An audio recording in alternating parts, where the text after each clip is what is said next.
kabulastugan, hindi malilimutan ang asaran na merong pikunan, lalo na rin ang unang niligawan, unang kabiguan.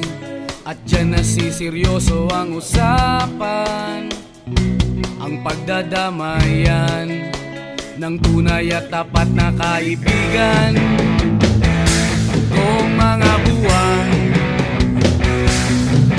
kaibigan namang maaasahan. Oh, di na tayo mabata, edad may di nahahalata.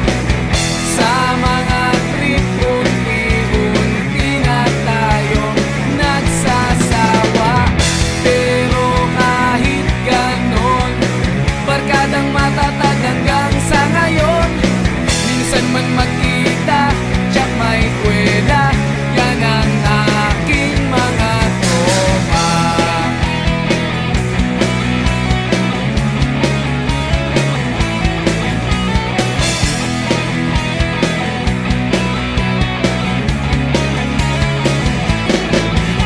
Inuman na pang magdamagan, minsan inaabot pa ng ayaan, na kung saan-saan, na para bang walang kinabukasan at kahantungan.